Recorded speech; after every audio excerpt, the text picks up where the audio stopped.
नमस्कार। आज कार्तिक कृष्ण चतुर्दशी शके 1934 सादर करत आहोत ठाणे वार्ता। ठळक घडामोडी। 12-12-12चा योग साधत 30 दाम्पत्यांचा आज विवाह।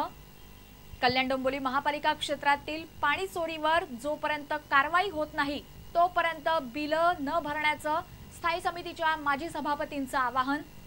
आणि ठाण्याच्या आभा तारकेला राष्ट्रीय रिदमिक जिम्नॅस्टिक्स स्पर्धेत सलग तिसऱ्यांदा अजिंक्यपद। या आणि इतर घडामोडी विस्तृतपणे पण काही क्षणातच। आजच्या 12-12-12 या अनोख्या दिवसाचा योग साधत 30 दाम्पत्यांनी ठाण्यात विवाह केला।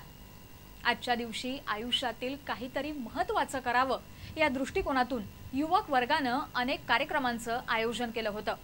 यामध्ये विवाह इच्छुकही मागे नव्हते। आजच्या योगावर विवाह करण्यासाठी ठाण्यातील विवाह अधिकाऱ्यांच्या कार्यालयात गर्दी झाल्याचं दिसत होतं। नोंदीकृत विवाह करायचा असल्यास 1 महिना आगाऊ नोंद करावी लागते। अशी नोंद 12 जोडप्यांनी केली होती, तर नोंद केल्यानंतर 3 महिन्याच्या आत लग्न करता येतं। त्यामुळे आणखी काही जोडप्यांनी हा योग साधत विवाह करण्याचा निर्णय घेतला। विशेष म्हणजे आज विवाहाचा मुहूर्त नव्हता, तरीही अनेक युवकांनी 12-12-12 आणि 12 वाजताचा योग साधून विवाह बंधनात पडण्याचं ठरवलं।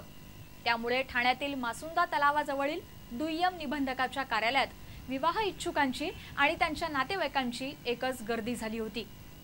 12-12-12 आणि 12 वाजताचा योग साधून विवाह करण्यासाठी युवक वर्ग आणि त्यांच्या नातेवाईकांनी गर्दी केल्यामुळे आज या कार्यालयात दुसरं कोणतंच काम होऊ शकलं नाही।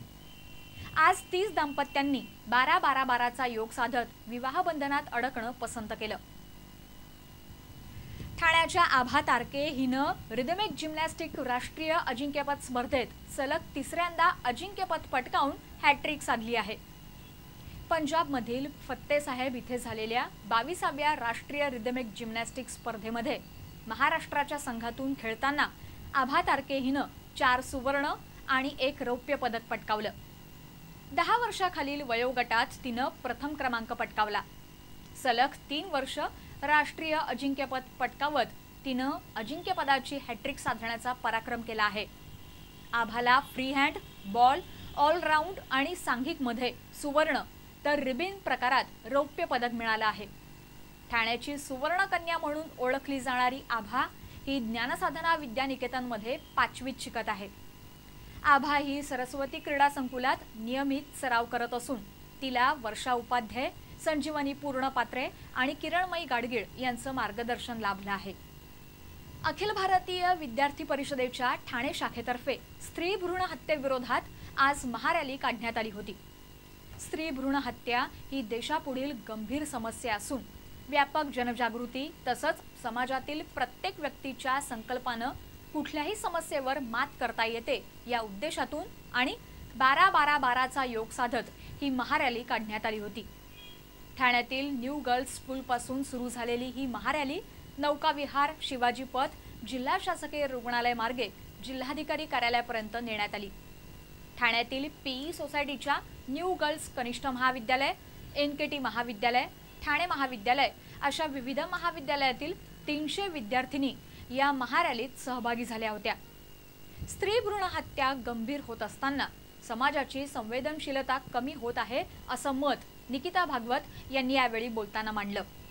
विद्यार्थिनींनी दर्शवलेल्या निषेधाच्या चिंगारीचं रूपांतर मशालीत व्हावं आणि समाजातील अंधकार दूर व्हावा असं मत अखिल भारतीय विद्यार्थी परिषदेचे ठाणे महानगर मंत्री सागर शिंदे यांनी यावेळी मांडलं। काँग्रेसमध्ये राहून शरद पवार कधीही पंतप्रधान होणार नाहीत, पण शरद पवार राष्ट्रीय लोकशाही आघाडीमध्ये आले तर पंतप्रधान पदासाठी त्यांच्यासारखा दुसरा सक्षम नेता नाही असं मत रिपब्लिकन पक्षाचे अध्यक्ष रामदास आठवले यांनी ठाण्यात बोलताना व्यक्त केलं। 12-12-12चं औचित्य साधून आयोजित करण्यात आलेल्या दलित परिषदेनंतर पत्रकारांशी बोलताना त्यांनी हे मत व्यक्त केलं। सोनिया गांधी त्यांना पंतप्रधान होऊ देणार नाहीत, मात्र राष्ट्रीय लोकशाही आघाडीत पवारांसारखा दुसरा सक्षम नेता नाही असं त्यांनी सांगितलं। शिवसेना प्रमुखांचं स्मारक महापौर बंगल्याच्या परिसरात करावं असंही मत त्यांनी यावेळी व्यक्त केलं। आम्ही वेगवेगळ्या राजकीय पक्षात असलो तरी समाज म्हणून एक आहोत असे विचार त्यांनी दलित परिषदेत बोलताना व्यक्त केले। खासदार आमदार निवडून दलितांचा विकास होणार नाही असे विचार नामदेव ढसाळ यांनी यावेळी बोलताना व्यक्त केले। ठाणे शहरात झाडांची संख्या दिवसेंदिवस कमी होत असल्याचं दिसत आहे। गेल्या 8 महिन्यात डांबरीकरण आणि काँक्रिटीकरणामुळे 280 हून अधिक झाडं पडली आहेत। त्यामुळे पर्यावरण प्रेमींकडून चिंता व्यक्त होत आहे। झाडे लावा आणि झाडे जगवा अशी जनजागृती होत असताना मात्र सध्या अनेक ठिकाणी झाडांची सर्रास कत्तल होत असल्याचं दिसत आहे।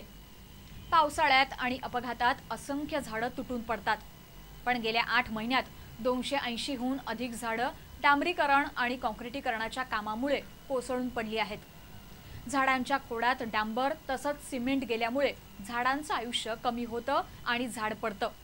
याला आवर कसा घालता येईल याबाबत पर्यावरण प्रेमींकडून चिंता व्यक्त होत आहे। महापालिकेनं झाडाच्या खोडाभोवती अथवा मुळाभोवती काँक्रिटीकरण करणाऱ्यांवर कारवाई करावी अशी मागणी पर्यावरण प्रेमींकडून व्यक्त होत आहे। कल्याण डोंबिवली महापालिकेच्या स्थायी समितीचे माजी सभापती वामन म्हात्रे यांनी जोपर्यंत पाणी चोरी करणाऱ्या माफियांवर फौजदारी गुन्हे दाखल होत नाहीत तोपर्यंत पाणी बिल भरू नये असं आवाहन केलं आहे। कल्याण डोंबिवली महापालिका क्षेत्रामध्ये मोठ्या प्रमाणावर पाणी चोरी होत असून पाणी चोरी करणाऱ्या माफियांवर कारवाई करावी यासाठी वामन म्हात्रे 2005 पासून लढा देत आहेत। आता त्यांनी 56 तास उपोषणाचा इशारा दिला आहे। पाणी माफिया दिवसाला 50 ते 60 चोरीच्या पाणी जोडण्या घेत आहेत। त्यामुळे सर्वसामान्य नागरिकांना पाणी टंचाईला सामोरं जावं लागत आहे। कल्याण डोंबिवली महापालिका क्षेत्रात पाणी टंचाई असताना पाणी माफियांच्या या चोरीमुळे महापालिकेला 3 ते 4 कोटी रुपयांचा तोटा दरवर्षाला सहन करावा लागतोय। बेकायदेशीर नळ जोडण्यांची संख्या 25,000हून अधिक तर चोरीच्या पाणी जोडण्यांची संख्या 5,000च्या आसपास आहे। या प्रकरणी प्रशासनाचं लक्ष वेधूनही कारवाई होत नसल्यामुळे म्हात्रे यांनी येत्या 8 जानेवारीला 56 तासांचा उपोषणाचा इशारा दिला आहे। त्याचबरोबर कल्याण डोंबिवलीतील नागरिकांना जोपर्यंत अशा पाणी चोरीवर कारवाई होत नाही तोपर्यंत पाणी बिलावर बहिष्कार घालण्याचं आवाहन म्हात्रे यांनी केलं आहे। पत्रकार संरक्षण कायदा करावा या मागणीसाठी ठाणे शहर दैनिक पत्रकार संघातर्फे आज जिल्हाधिकारी कार्यालयासमोर निदर्शनं करण्यात आली। राज्यात पत्रकारांवरील हल्ल्यात वाढ झाली असून पत्रकारांच्या मूलभूत स्वातंत्र्यावर गदा आणण्याचा प्रयत्न होत आहे। पत्रकारितेची गळचेपी करणाऱ्या हल्लेखोरांवर कडक कारवाई करण्यासाठी अजामीनपात्र गुन्ह्याखाली हल्लेखोरास अटक करण्यासाठी पत्रकार संरक्षण कायदा करावा अशी मागणी पत्रकार हल्ला विरोधी कृती समितीनं शासनाकडे केली आहे। सध्याच्या हिवाळी अधिवेशनात हा कायदा मंजूर व्हावा म्हणून नागपूर येथील विधिमंडळासमोर काही पत्रकारांनी आजपासून बेमुदत उपोषण सुरू केलं आहे। पत्रकार संरक्षण कायदा करण्यास टाळाटाळ करणाऱ्या सरकारला जाग यावी यासाठी कृती समितीनं दिलेल्या निदर्शनानुसार आज राज्यात जिल्हा तसंच तालुका स्तरावर पत्रकारांनी धरणं तसंच निदर्शनं केली। पत्रकारांना संरक्षण देणारा कायदा सरकारनं त्वरित करावा अशी मागणी करणारं एक निवेदनही यावेळी जिल्हाधिकाऱ्यांना देण्यात आलं। ठाणे वार्तासाठी कॅमेरामनची आवश्यकता आहे। इच्छुकांनी ठाणे वार्ता कार्यालयाशी स्वपरिचय पत्रासह त्वरित संपर्क साधावा।